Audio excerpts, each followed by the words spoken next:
Bonjour à vous qui nous rejoignez sur le plateau de la Web TV du ministère de l'Éducation nationale.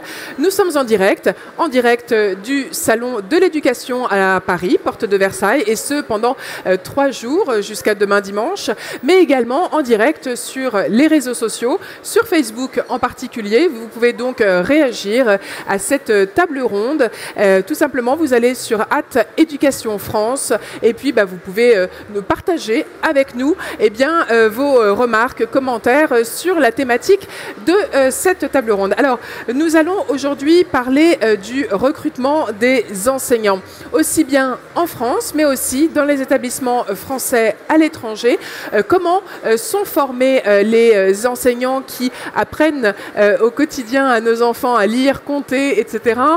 Comment sont-ils finalement toujours mieux préparés pour dispenser la meilleure pédagogie et le meilleur enseignement? Et pour y répondre, j'ai encore une fois un plateau de choix. Alors je vous demande d'accueillir Florence Dubaud. Bonjour Florence Dubaud. Bonjour. Vous êtes adjointe au directeur général des ressources humaines au sein du ministère de l'Éducation nationale et de la jeunesse.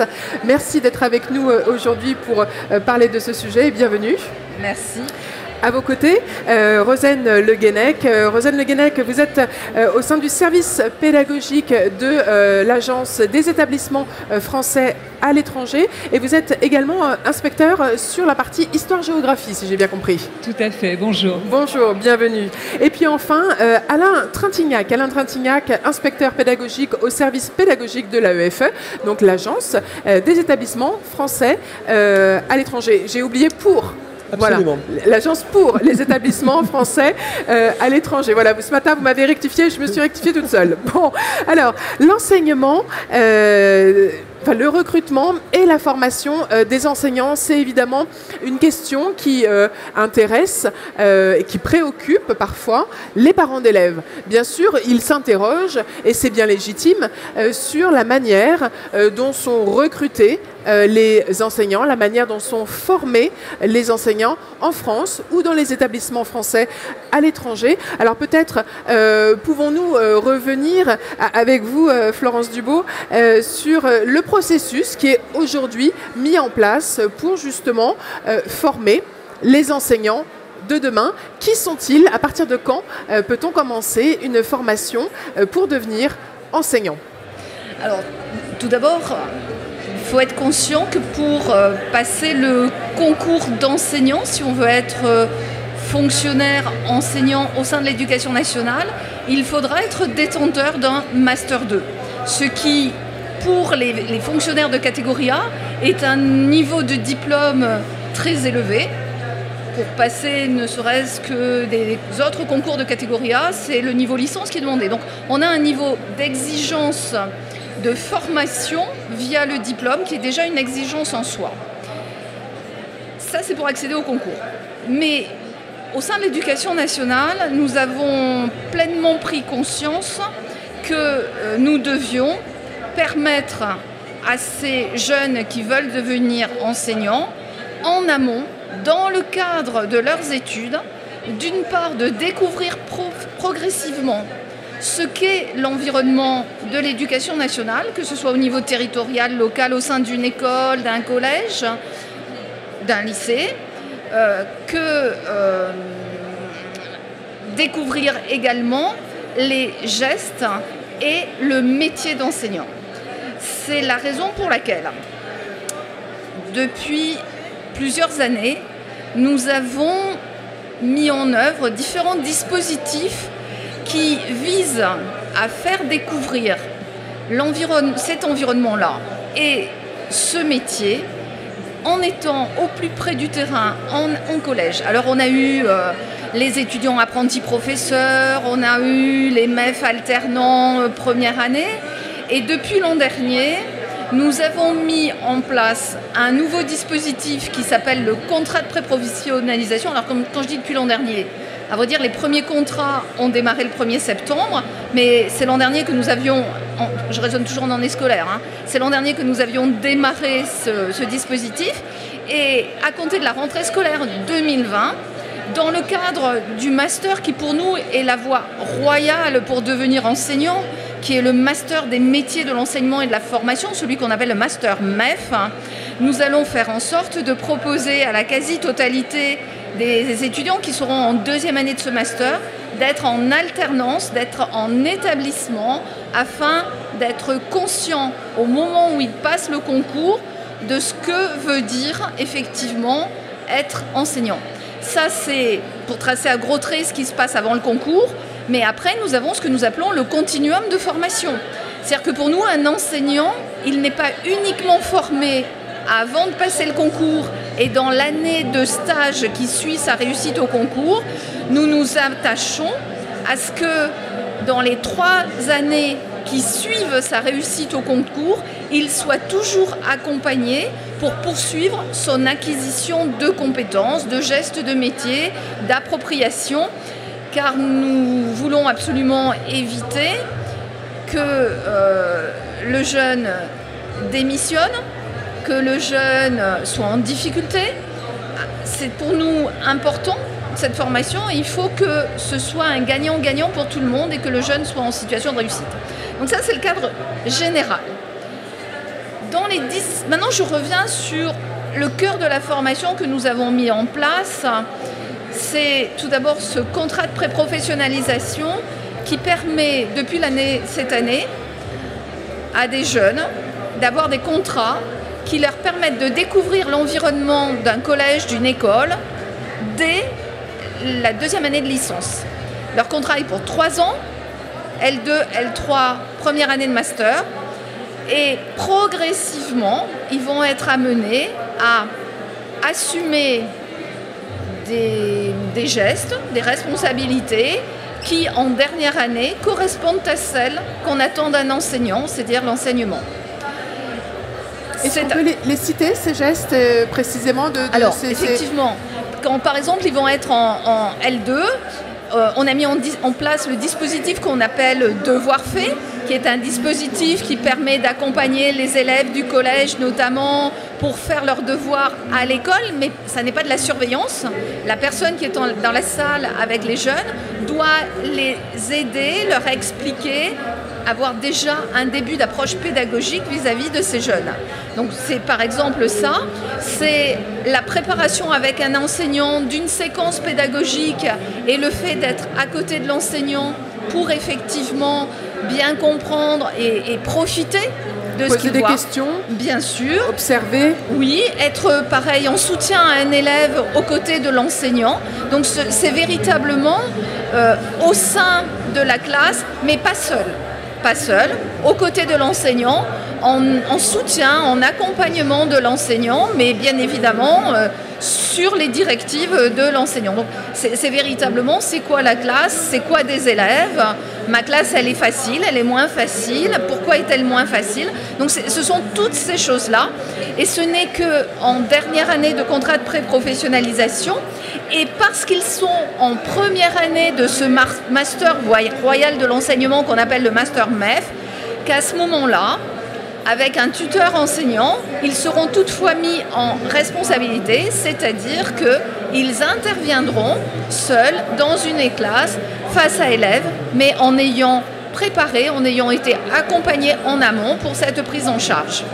Donc il y a vraiment un processus d'acclimatation du professeur à la relation à l'élève, puis à la classe, puis voilà, la position aussi de l'enseignant dans la classe. Enfin, on sent vraiment qu'il y a une volonté d'acclimatation progressive pour pas que ce soit un choc. Voilà. Finalement. Le choc, on l'a vécu, c'est-à-dire que donc moi-même, je suis à la DRH de l'Éducation nationale depuis 4 ans maintenant, et tous les ans, on voit remonter soit des cas de jeunes qui ne s'étaient pas bien représenté le métier d'enseignant.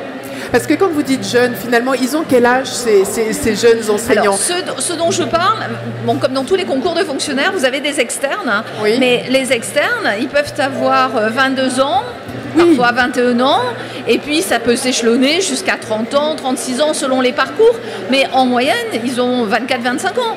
Quand ils arrivent pour la première fois dans une classe, donc oui. Effectivement, ils peuvent être très jeune, surtout pour le collège. Alors voilà, ça peut être très violent, la première rencontre. Oui, alors elle peut être violente, et quand vous avez des jeunes qui passent le concours et qui ne sont pas passés par notre master métier de l'enseignement, qui sont passés par ce qu'on appelle les masters disciplinaires, ils ont une représentation du métier qui est erronée, parce qu'ils ont en référence ceux qui font à l'université, et quand ils se retrouvent face à la classe, c'est parfois la désillusion ou la difficulté d'adapter le discours au niveau de l'élève et aux problématiques d'ingénierie, de formation, de pédagogie. Parce qu'ils ont une maîtrise d'une matière, mais pas le geste de l'enseignant et pas la connaissance de la... Alors là, j'ai plus à mes côtés, j'ai quand même deux inspecteurs en pédagogie qui sont plus sachants que moi. Moi, je ne suis que la RH, mais ce sont des sujets qui me préoccupent énormément. Bien sûr. Et nous avons beaucoup travaillé à modifier les dispositifs. Le ministre Blanquer était tout particulièrement soucieux de la prise en compte de cette dimension-là. Donc nous y travaillons avec acharnement pour améliorer les choses. Mais effectivement, les inspecteurs seraient mieux à même que moi pour expliquer ce qui se passe. Mais moi, il m'est arrivé de récupérer une jeune agrégée qui avait fait 4 ans d'enseignement, donc une agrégée, 4 ans d'enseignement dans un lycée, et au bout de 4 ans, elle voulait changer de métier. Elle considérait que ça ne correspondait pas. Et ça n'était pas que la classe était difficile, c'est qu'elle ne s'était pas bien représenté le métier. Elle était en désillusion. Et cette désillusion créait un mal-être indépendamment de la difficulté de la classe. C'est pas fréquent, mais notre objectif, c'est de faire découvrir et de faire aimer le métier d'enseignant aux jeunes avant qu'ils ne passent le concours. Alors il y en a d'autres qui arrivent et qui ne prennent pas cette voie parce que ça n'est pas une obligation juridique. Mais si on veut réussir le concours et comprendre ce que l'on veut faire, c'est quand même la meilleure des voies. Alors, j'y vois fatalement un parallèle avec la réforme en cours dans les lycées, que ce soit en voie pro, techno ou générale, où on va vraiment inciter les jeunes lycéens à se déterminer dans un choix d'orientation épanouissant, compte tenu de leur goût, leurs aptitudes. Et puis, j'y vois là aussi, puisque finalement, ces jeunes lycéens, assez vite, se retrouvent jeunes dans les métiers donc, de l'enseignement. Il faut garder l'envie. Il faut garder l'envie intacte de faire ce métier pour effectivement transmettre le mieux possible avec cette foi qu'on attend tous chez un professeur, non? C'est si le professeur, l'enseignant, quand on a tous le souvenir de certains qui avaient ce truc qui était peut-être inné, mais que vous essayez aujourd'hui de rendre, on va dire, de l'ingénieriser pédagogiquement pour le rendre plus accessible. C'est aussi, j'imagine, ce que vous avez constaté dans vos établissements, à l'étranger, mais pas seulement, cette nécessité de faire en sorte que les professeurs enthousiasment les jeunes. Oui, Alain Trintignant, vous souhaitez réagir? J'ai envie de réagir à ce que vous dites parce que vous touchez là quelque chose d'essentiel en fait. Vous touchez aux questions de formation initiale, vous touchez aux questions de formation continue, vous touchez à la motivation professionnelle, à continuer à exercer des gestes professionnels sur lesquels on s'est préparé dans une formation initiale mais qui en fait méritent sans cesse une actualisation. Cette actualisation passe par un mouvement permanent de la pensée, si vous voulez, et surtout, il passe par la nécessité absolue des établissements accueillants de mettre en place l'accompagnement nécessaire à tous ces jeunes. En fait, tout ce qui était défini tout à l'heure ou expliqué tout à l'heure concernant le dispositif de pré-professionnalisation, le dispositif de deuxième année de master qui va faire une place importante en fait à une pratique professionnelle qu'on commence à installer en établissement, en fait, et jusqu'au concours qu'on peut avoir en poche et qui vous transforme en professeur stagiaire, qui va continuer continuer à accompagner, pardon. Tout ça passe par la nécessité en fait de soigner l'accueil de ces jeunes apprentis du métier, conforter leur geste professionnel et ça oblige d'une certaine manière effectivement l'établissement, de sa direction jusqu'aux collègues pairs un peu plus expérimentés. En fait, ce que vous dites là consiste en fait à se poser la question de savoir comment on fait d'un jeune qui débarque dans le métier un adulte inspirant pour les élèves plus tard. Et rentrant dans le métier aussi, comment fait-on pour que l'établissement constitue autour de ce jeune une communauté adulte enseignante elle-même inspirante pour lui. C'est-à-dire qu'en fait, tout est là. Tout est là et si effectivement le jeune en question est inspiré par ses pairs, il sera inspirant pour ses élèves, il construira les gestes professionnels dans le temps et progressivement qu'il lui faut absolument construire. Mais tout ça, au fait, au départ, est une question effectivement fondamentalement de savoir-être, de compétences qui touchent à l'émotion, à la relation sociale, à la relation professionnelle. Ensuite, bien sûr qu'il faut construire des outils didactiques, pédagogiques. Il faut faire fonctionner une classe. Il faut s'occuper des élèves individuellement dans cette classe. Et il faut faire en sorte qu'en tant que prof, on marche sur les deux jambes. À la fois cette attention à la gestion du groupe classe et cette attention à chacun. Donc c'est vrai que l'arrivée dans un établissement, quel que soit le moment, le tout début de la carrière, dès la pré-professionnalisation, jusqu'au moment du stagiaire, au moment de l'obtention du concours, je pense qu'une communauté éducative digne de ce nom doit avoir ça en tête pour l'accueillir dans les meilleures conditions. Rosanne Le Guenec, vous souhaitez réagir peut-être? Oui, ajouter deux éléments. La vertu que je vois à ce dispositif, elle est double. Enfin, je vois deux vertus. La première, c'est qu'on va donner du temps, effectivement, à nos étudiants pour rentrer dans le métier. Quand on est dans un établissement, qu'on est aux côtés d'un enseignant, qu'on accompagne des enfants, c'est déjà la connaissance du monde, effectivement, du collégien, du monde du lycéen. C'est la connaissance du groupe enseignant et d'avoir ce temps de 1 puis 2 années pour rentrer progressivement dans le métier et acquérir ce qu'évoquait mon collègue Alain Trintignant, c'est-à-dire des gestes professionnels, mais aussi de la gestion de classe, la connaissance des réformes que nous avons eues, qui sont la réforme du collège et actuellement la réforme du lycée avec la réforme du baccalauréat, ça me semble quelque chose de fondamental. La deuxième vertu que j'y vois aussi, c'est qu'on apprend un métier d'enseignant, mais on entre aussi dans des établissements. On entre dans une culture aussi d'établissement qui me semble importante. C'est-à-dire qu'on est enseignant dans une classe, mais aujourd'hui, ce que vous évoquiez par le fait d'avoir cette appétence pour enseigner, c'est on fait partie d'une communauté éducative. Et c'est la connaissance quand on est dans ces établissements, progressivement, c'est de savoir qu'on fait partie on est dans une classe, on fait partie d'une équipe éducative avec un CPE, avec des infirmières. On n'est pas tout seul. On n'est pas tout seul. On n'est pas tout seul et on construit son métier autour de cet ensemble qui est primordial.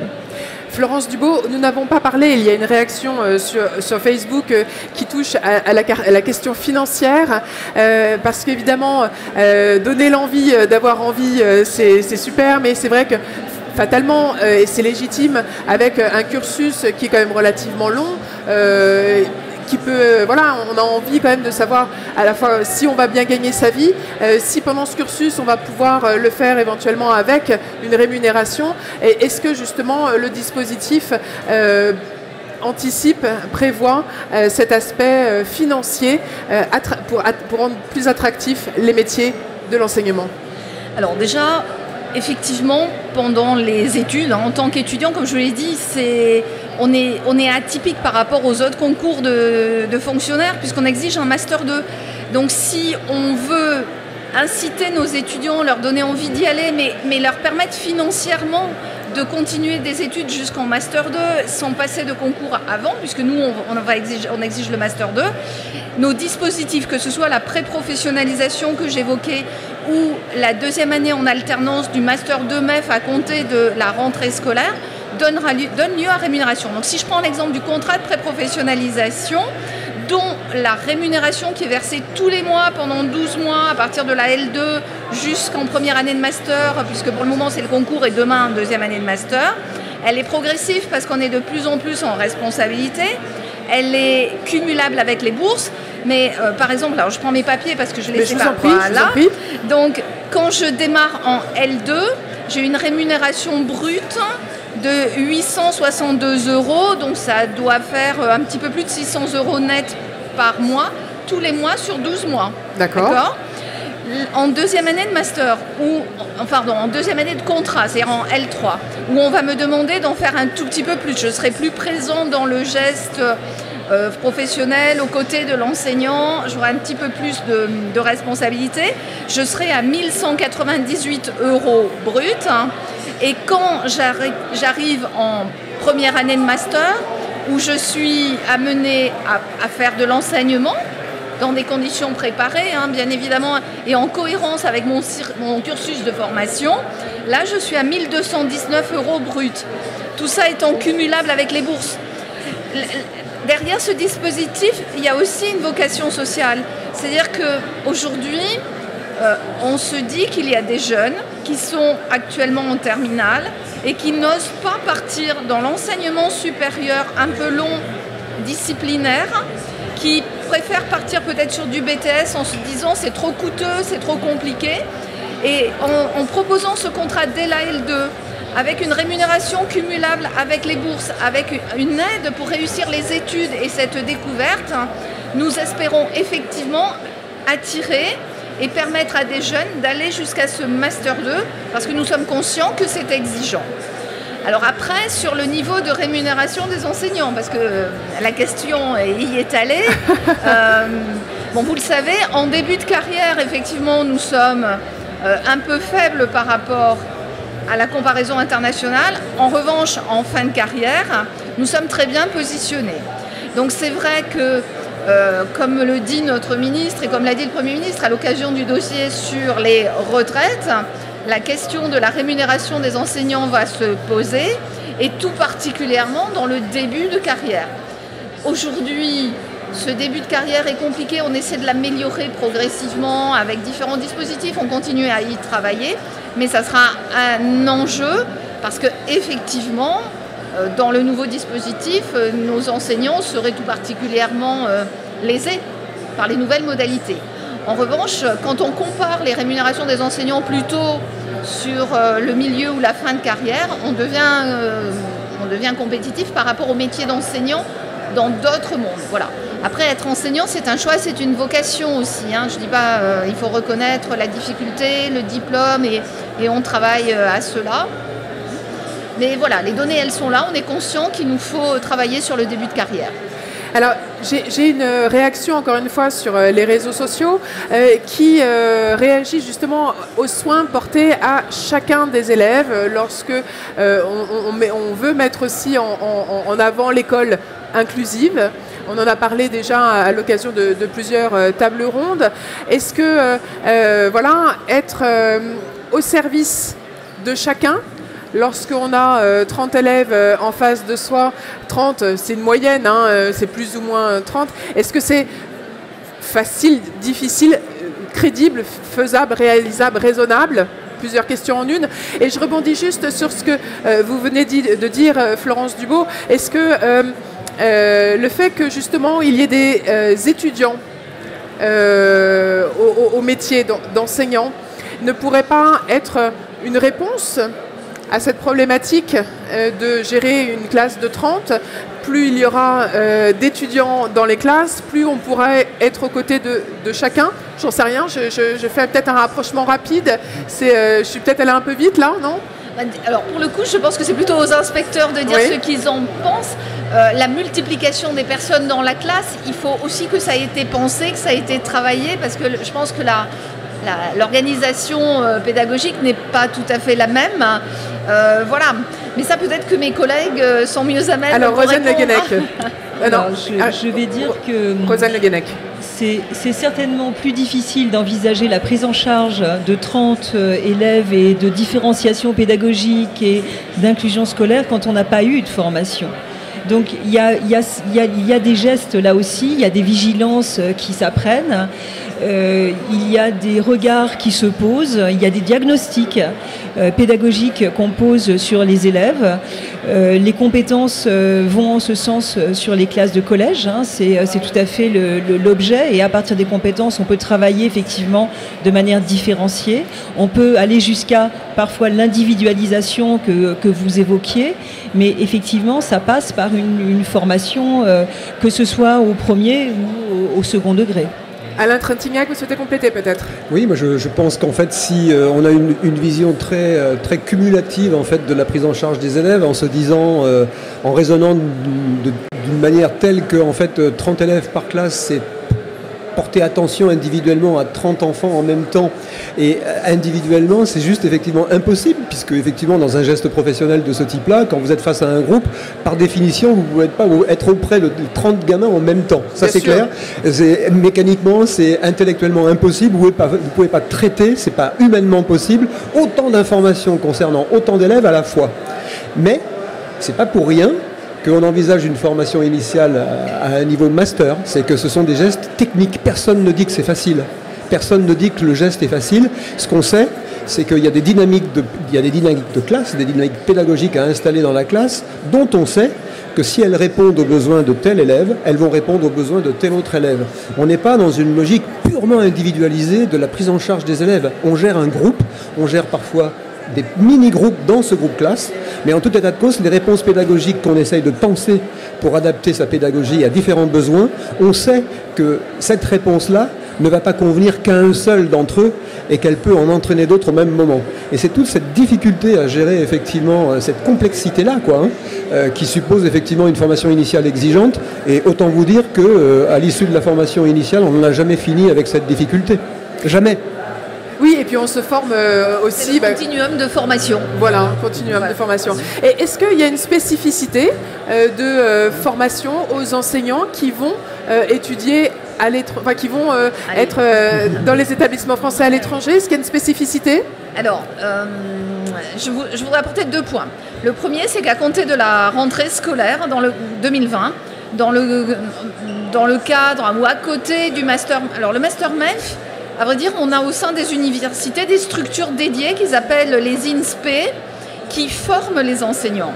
Et nous avons demandé à ces INSPE... INSPE, pour ceux qui ne connaissent pas. Institut National Supérieur du Professorat et de l'Enseignement, je pense. D'accord. Voilà. Merci. Parce que... Donc, ces structures, ce sont elles qui mettent en place le Master MEF et qui accompagnent nos étudiants aujourd'hui, nos fonctionnaires stagiaires également, dans ces acquisitions de compétences. Et à compter de la rentrée, on leur demande de bien vouloir nous accompagner dans la mise en place de ce qu'on appelle le certificat d'enseignement du français à l'étranger, qui n'est pas un élément constitutif du master, qui est un plus que nous souhaitons, dès la rentrée scolaire prochaine, proposer aux étudiants qui sont en Master MEF. Ça sera un outil nécessaire, indispensable à l'avenir pour partir vers l'étranger, mais c'est aussi un outil que nous souhaitons proposer à nos actuels enseignants qui soit sont déjà partis à l'étranger dans le cadre d'une VAE pour valider ce certificat. C'est toujours intéressant de se positionner, de voir un petit peu quelles sont les compétences qu'on détient, ou suivre une formation continue pour obtenir ce certificat. Parce que, mes collègues vont reprendre la main derrière, nous sommes conscients que nous ne pouvons pas nécessairement laisser partir tout enseignant à l'étranger. Ça se prépare. Sans qu'il y ait une préparation.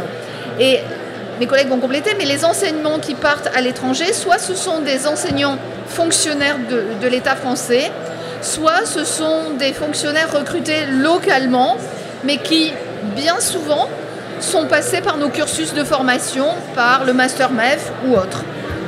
Rosane, vous souhaitez, Leguenec, vous souhaitez compléter peut-être? Oui, je vais dire que l'AEFE est particulièrement intéressée, évidemment, par cette certification et au-delà, même par le Master MEF, puisqu'on a finalité à recevoir à terme ces enseignants dans le réseau. Peut-être 2 choses concernant l'AEFE et les raisons pour lesquelles elle est particulièrement intéressée par la certification. D'abord, on a des objectifs stratégiques en quelque sorte. Rappelons-les peut-être. Comment ? Rappelons-les ces objectifs. L'objectif, c'est qu'à l'horizon 2030, nous ayons doublé les élèves dans le réseau. dans le réseau des établissements français à l'étranger. Ce qui veut dire que ce développement, il va s'appuyer soit par des extensions de cursus qui sont déjà dans des établissements, soit par la création d'établissements in situ, ce qui commence effectivement à être à l'œuvre depuis l'année dernière à peu près. Automatiquement, nous aurons besoin d'enseignants. Automatiquement. Et ces enseignants, effectivement, il y a plusieurs possibilités pour qu'ils interviennent dans les établissements, soit en recrutement local, alors s'ils ont une certification, c'est encore mieux, soit effectivement en détachement. Et il faut savoir que le ministère de l'Éducation nationale engage fortement à la mobilité et engage à ce que les enseignants aient au moins une expérience dans un établissement français à l'étranger dans leur carrière. Donc, ces enseignants, une incitation, oui, tout à fait, pour enrichir leur. Exactement ça. Pardon, deux minutes et puis je vous rends la parole. Effectivement, dans la politique RH du ministère, nous considérons que nous devons offrir la possibilité à tout enseignant qui le souhaite d'avoir l'expérience d'un séjour d'enseignement à l'étranger. Donc c'est quelque chose qui nous a amené un petit peu à bousculer les pratiques qui existaient jusque-là, puisque ça veut dire que maintenant, un enseignant qui part à l'étranger, il y part maximum pour 6 ans, il revient en France, il pourra repartir, mais notre volonté, c'est d'ouvrir cette expérience à un plus grand nombre, parce que c'est un enrichissement réciproque, et pour l'enseignement à l'étranger, et pour nous, dans nos propres établissements, parce que les compétences, les expériences vécues à l'étranger, c'est un capital extraordinaire quand l'enseignant réintègre un établissement chez nous. Voilà, c'était juste ça. Merci. Ce qui me permet effectivement de rebondir sur le détachement, ce qui veut dire que l'on va avoir une rotation des professeurs dans le réseau tous les 6 ans, et effectivement qu'ils aient une certification dans un premier temps peut être valorisée, et bien évidemment sur le recrutement des enseignants. Vous souhaitez compléter Juste un complément de bon sens. Toute personne qui prend la peine, si j'ose dire, d'avoir, si vous voulez, dans son bagage de compétences et de certification, cette mention complémentaire au Master MEF enseignement à l'étranger, montre une motivation, montre un investissement, un engagement dans une perspective effectivement de déroulement de carrière qui peut intéresser l'Agence pour l'enseignement français à l'étranger. C'est-à-dire que les gens qui ont fait cet effort de qualification supplémentaire et qui le font dans une perspective réfléchie d'évolution de carrière et de parcours professionnel, ça ne peut qu'envoyer un signal positif au recruteur qu'est l'agence en fait. Alors, comment, merci beaucoup, comment ce master est-il finalement diffusé, communiqué auprès des étudiants pour justement rendre plus accessible, donner encore plus envie de le suivre? Comment prend-on connaissance finalement de toutes les informations lorsqu'on est étudiant et qu'on souhaite s'engager dans une carrière d'enseignant? Alors, il y a différentes choses, mais effectivement, pour attirer les jeunes vers tous ces dispositifs type pré-professionnalisation, Master MEF en alternant, même s'il y a des outils nationaux, c'est un partenariat qui est développé au niveau de chaque académie entre les rectorats et les universités pour que les étudiants aient connaissance de ces dispositifs. Donc les rectorats, en tout état de cause, font des campagnes transparentes, parfois utilisent la presse, on l'a vu l'an dernier sur les contrats de pré-professionnalisation. Tous les outils sont mobilisés en matière de communication pour aller toucher l'étudiant. Et ça passe par un partenariat avec les universités. Parce que l'institution éducation nationale, elle n'est plus dans le radar des étudiants dès qu'ils ont rejoint l'université. Donc ce travail-là, nous invitons les rectorats à le faire, nous les outillons, nous les accompagnons. Donc voilà, ça se passe comme ça. Indépendamment de ça, tous les ans, nous lançons des campagnes pour inviter les jeunes à passer les concours d'enseignants. Et à ce titre-là, le ministère est beaucoup plus présent, beaucoup plus actif, fait des campagnes de publicité à différents supports, mais c'est le deuxième temps. C'est parce que, comme je vous l'indiquais tout à l'heure, nous, on considère que la voie royale, c'est le Master MEF. Mais quand on regarde au jour d'aujourd'hui la réalité du parcours des lauréats au concours, ils n'ont pas tous le Master MEF. Donc, il nous faut, malgré tout, les informer étant entendu que ceux qui ne sont pas passés par le Master MEF, nous aurons un effort de formation bien plus lourd à faire quand ils réussiront ce concours. Donc nous sommes dans une logique effectivement d'information, de diffusion, parce que tout... Alors bien sûr, même si je suis en Master MEF, je peux ne pas connaître les dates et les épreuves, c'est possible, mais ça me surprendrait parce que quand même et malgré tout, ce Master a vocation à accompagner le jeune vers le concours s'il le décide. Mais on a d'autres personnes qui peuvent être sorties d'études depuis 5 ans, vouloir y revenir. On a des profils très différents. Donc on a cette campagne-là en complément. L'objectif, est-ce que vous avez un objectif quantifié, chiffré, avec un délai? Là, on avait effectivement cet objectif d'ici 2030, doubler le nombre d'élèves dans les établissements français à l'étranger. Est-ce qu'il est, on va dire, il se cale un petit peu sur cet objectif-là? Pas du tout. Est-ce que c'est... Alors moi, quels sont mes objectifs? Qui sont ceux de mon ministre, bien évidemment, mais sur lesquels nous travaillons. Florence, alors, oui. Allons-y. Donc le premier objectif, par exemple, sur les contrats de pré-professionnalisation. Nous avons lancé le dispositif, là, pour cette première rentrée scolaire. Nous avions ciblé 1500 contrats au niveau national, répartis entre premier degré et second degré. Et nous avons réussi à recruter 1200 personnes. C'est pas notre objectif, mais on était déjà très contents vu les conditions dans lesquelles nous avons démarré. À la rentrée scolaire 2020, ce sont 3000 contrats nouveaux qui seront proposés pour les nouveaux étudiants qui entreront en L2.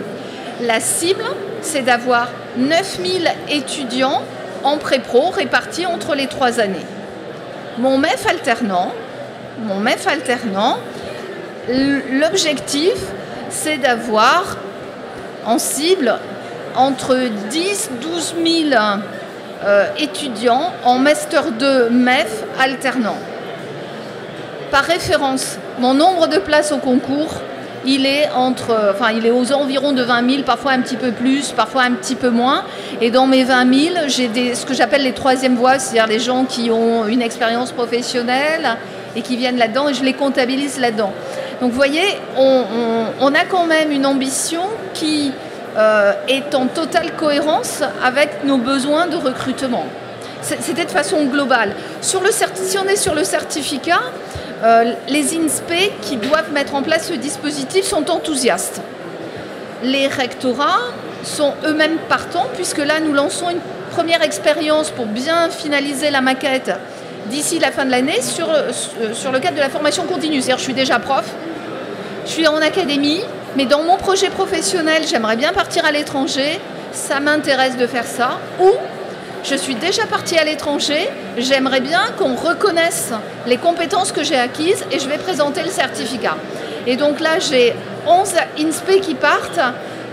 À la rentrée scolaire, dans tous les masters, les INSPE proposeront ce certificat et nous, toutes les académies, partiront dans la formation continue. Donc on n'a pas quantifié annuellement parce qu'on n'a pas une visibilité suffisante. On attend cette fin d'expérimentation pour voir le succès que ça a, quelles sont les demandes qu'on a dû refuser parce que l'expérimentation ne courait pas tout le monde.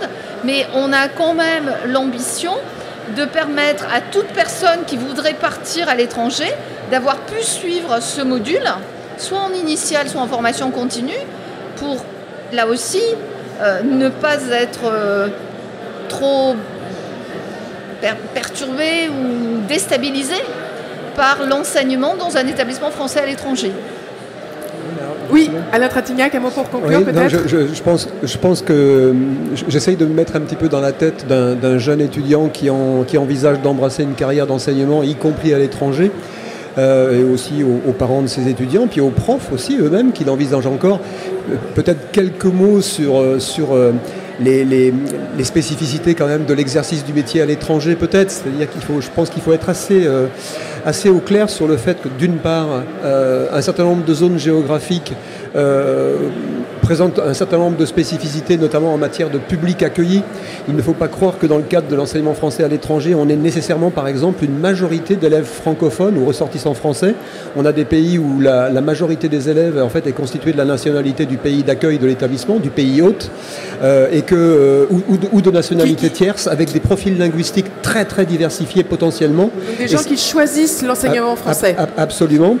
Des gens qui font le choix d'une éducation à la française mais qui ne sont pas de nationalité française. Et c'est vrai que quand vous êtes professeur des écoles, que vous partez, que vous arrivez dans une école maternelle dans laquelle, par exemple, 90% des enfants arrivants ne parlent pas le français comme langue maternelle. Quand vous arrivez d'une école maternelle très française, au sens où on peut se la représenter, c'est quand même un choc. Ça veut dire que pédagogiquement parlant, là, l'inclusion, ça a du sens aussi. C'est-à-dire qu'il va falloir intégrer l'ensemble de ces profils linguistiques dès le début de la scolarité, sachant que la langue commune d'enseignement est le français, mais qu'il est précisément pas celle du milieu de la famille. Ce n'est pas la langue maternelle de chacun. Voilà. Oui. Donc ça commence à la maternelle, ça continue à l'élémentaire. Alors évidemment, au fur et à mesure qu'on avance des niveaux d'enseignement, la maîtrise du français s'installe. Elle sera encore plus installée au collège. Mais je crois qu'il faut avoir bien conscience effectivement de ces éléments-là, parce que ça ne va absolument pas de soi de gérer cette diversité-là. Et puis il y a peut-être un autre élément à mon avis qu'il faut avoir. C'est peut-être des éléments de contenu d'ailleurs du futur certificat MasterMEF. C'est des éléments de connaissance des contextes de l'enseignement à l'étranger. C'est l'importance quand même de l'alliance éducative avec les familles. N'oublions pas que nous sommes dans un système qui est à scolarité non gratuite. Je le dis avec un euphémisme presque, parce qu'effectivement, il y a une contribution, des frais d'écolage ou d'inscription qui sont demandés aux familles, que tout ça embarque un certain nombre de conséquences. C'est-à-dire que la place des parents dans nos établissements est importante. Les parents, dans un certain nombre de ces établissements, participent d'ailleurs aux instances gestionnaires de ces établissements, et donc sont garants financièrement, pédagogiquement, en fait, politiquement, de la soutenabilité du développement de l'établissement. Donc, on rend des comptes très clairement à ces familles qui payent la scolarité de ces enfants. Et ça change un petit peu la donne, et ça change les conditions d'exercice aussi. Autant dire que les contextes sont passionnants, quel que soit l'endroit, de l'Afrique à l'Asie, en passant par l'Amérique du Nord ou l'Amérique du Sud, et l'Europe, mais sous une constellation, si vous voulez, de contraintes dont on n'a pas l'équivalent en France. Et je pense que c'est quand même important d'avoir ça en tête avant de partir.